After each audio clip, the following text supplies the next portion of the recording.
IMF ने वफाकी हुकूमत के चीनी की इंपोर्ट के फैसले और इंपोर्ट पर टैक्स में छूट देने पर तहफ़्फ़ुज़ात का इजहार किया है। IMF ने हुकूमत पाकिस्तान के इस तरह के इक़दाम से $7 अरब कर्ज प्रोग्राम मुतासिर होने की धमकी दे दी है। IMF ने चीनी की इंपोर्ट को फूड इमरजेंसी के तहत करने के हुकूमती मौक़िफ़ को भी मुस्तरद कर दिया है। IMF के मुताबिक चीनी की दरामद पर टैक्स की छूट IMF के साथ मुआहिदे की खुली खिलाफ वर्जी है। जी हाँ, और IMF के तहफ़्फ़ुज़ात के बाद हुकूमत ने चीनी की दरामद पर दी गई टैक्स छूट वापस लेने पर अब गौर शुरू कर दिया है और चीनी दरामद का फैसला मुकम्मल तौर पर ख़त्म होने का भी इम्कान है।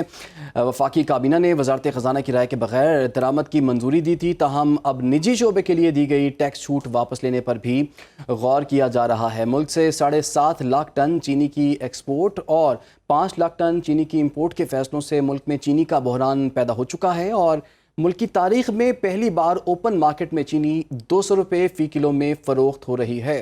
Trading Corporation of Pakistan 3 lakh metric ton चीनी दरामद करने का टेंडर जारी कर चुका है और चीनी दरामद की बोली जमा आखिरी तारीख 18 जुलाई मुकर्रर की गई है। देखना अब यह है कि IMF के तहफ़्फ़ुज़ात के बाद चीनी की इंपोर्ट के लिए हुकूमत क्या फ़ैसला करती है और इस पर आवाम का क्या रद्द-ए-अमल है वो भी देख लेते हैं। 40 से 200 रुपये चीनी हो गई।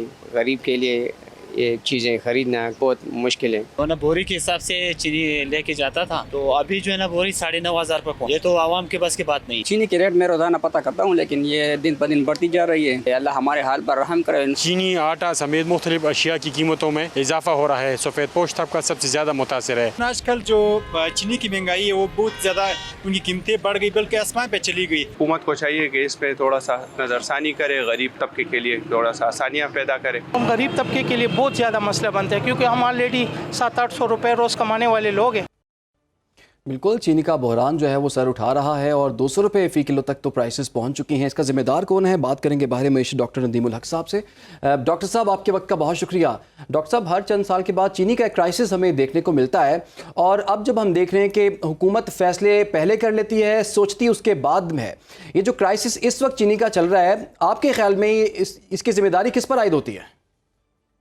हुकूमत पे जी, और किस पे?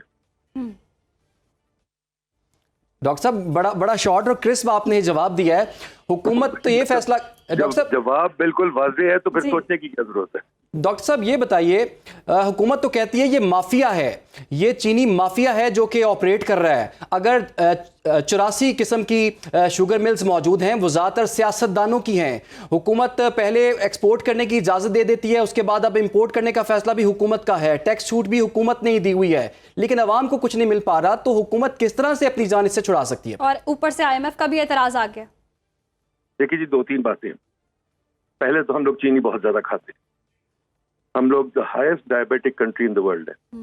1 in 3 person in Pakistan is diabetic, because चीनी बहुत खाते हैं, पीते हैं। चाय में 3-3, 4-4 चमचे डाल के पीते हैं। तो मेरा ख्याल से चीनी की कीमत वैसे भी ऊपर करनी चाहिए, क्योंकि ये बात ही गलत है कि हम चीनी इतनी दबा के खा रहे हैं। हमसे नजदीक जो दूसरी कंट्री है वो 22% पे है, हम 8%।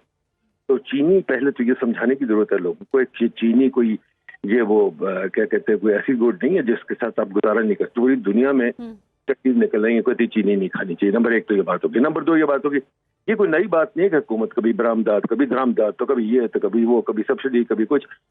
हुकूमत को 1000 बारी हम लोगों ने कहा है, जो इकोनॉमिस्ट बेचारे 2-4 बैठे हुए इस मुल्क में, 1000 बारी कहा, इस काम से निकल जा भाई, तुम्हारा काम चीनी बेचना नहीं है, तुम्हें हम इसलिए नहीं वहां रखते चीनी खरीदना और बेचने के लिए। चीनी मार्केट की गुड है, आए चीनी, उसकी कीमत इंटरनेशनल प्राइस के साथ हो, खत्म बात, और कोई जरूरत ही नहीं। पर हुकूमत को शौक है। और ये जो कहना माफिया है, तो भाई रूल ऑफ लॉ फिर क्या होता है?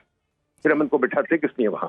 अगर इन्होंने सारा वक्त बहाने ही लगाने हैं कि जी वो माफिया, हम नहीं कुछ कर सकते, तो यार कुर्सी छोड़ दो अपनी दाली गाड़ियां छोड़ दो, प्रोटोकॉल। चौथी बात, IMF को क्या गाली देगी? क्या IMF की हुकूमत है तो फिर ये इनके डाले शाले लो, इनकी गाड़ियां लो। IMF को मुल्क चलाए। IMF के, मैं 30 साल IMF के साथ काम करता रहूं। IMF के साथ निगोशिएट करना पड़ता है और IMF को बताना पड़ता है आप क्या कर रहे हैं। अगर आप IMF को कुछ बता ही नहीं सकते और जाके कह रहे हैं please sir may I do this, तो यार ये तो फिर फाइनेंस मिनिस्टर को सोचना चाहिए ना, कोई और नौकरी कर ले। IMF से बात करनी पड़ती है। पर ये तो मैं तो बात भी ना करूं चीनी पे, मैं तो कहूं चीनी बिल्कुल हमें छोड़ देनी चाहिए।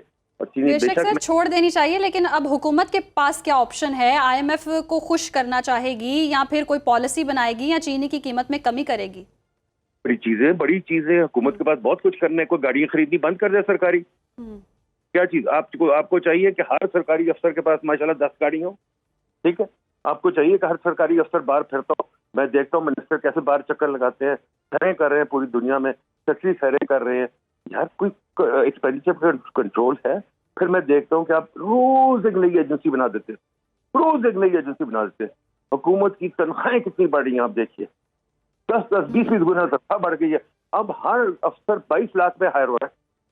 इस बात 22 लाख पे मैं आपको कितने अफसर गिनाऊं जो हायर हो रहे हैं? ठीक है, तो एक हमने फिस्कल एक्सपेंडिचर, बल्कि ये IMF का भी कसूर है। IMF को मैं कह चुका हूँ कि अगर आप मॉनिटर नहीं करते, वॉच ही नहीं करते, तो आप क्या कर रहे हैं? IMF भी इसमें कंप्लिसिट है। इस मुल्क का बेड़ा गर्क हुकूमत कर रही है, बिकॉज हुकूमत आपके बैंकर शंकर आके चलाते हैं, उनको समझ कुछ नहीं आती, सिविल सर्विस चलाती है, और आप लोग माफिया के खिलाफ, किसी के खिलाफ, माफिया क्या, चूहे के सामने भी नहीं खड़े होते। बिल्कुल ठीक कहा डॉक्टर साहब आपने, और एक तल्ख हकीकत है कि चीनी की प्राइसेस जो है वो कंट्रोल नहीं हो पा रही इसी गवर्नमेंट से, जो कि ये दावा करती है कि हम वोट लेकर आए हैं और चीज़ों को ठीक भी कर रहे हैं, मुआशी बेहतरी की तरफ भी जा रहे हैं। फिलहाल के लिए डॉक्टर साहब आपका बहुत बहुत शुक्रिया। और चीनी का क्राइसिस देख रहे हैं कि अब जैसे कि हमने पहले भी जिक्र किया था, 84 जो है शुगर मिल्स हैं, और उसमें से जो डीलर्स हैं इनके वो रजिस्टर्ड नहीं है। इसकी इकोनॉमी जो है वो, पहले भी हम बात कर रहे थे कि जैसे नदीम साहब ने कहा है कि चीनी सेहत के लिए तो अच्छी नहीं है, चीनी उस तरह से इस्तेमाल नहीं करनी चाहिए, वो एक फैक्टर अलग है। लेकिन हुकूमत की पॉलिसीज जो है यहाँ नाकाम दिखाई दे रही है। हुकूमत को तो चाहिए इस पर अमल दरामद करे और कोई ऐसी पॉलिसी बनाए कि आवाम को रिलीफ मिले, क्योंकि चीनी बुनियादी ज़रूरत भी है, हर घर में इस्तेमाल भी होती है। वो अलग बात है, इसका इस्तेमाल इतना ज़्यादा नहीं होना चाहिए। दीगर कंट्रीज जो हैं वहाँ पर चीनी इतनी ज़्यादा इस्तेमाल नहीं की जाती है, सेहत के लिए अच्छी नहीं करार दी जाती। हम पुरज़्म हैं आपको आगाह करने के लिए।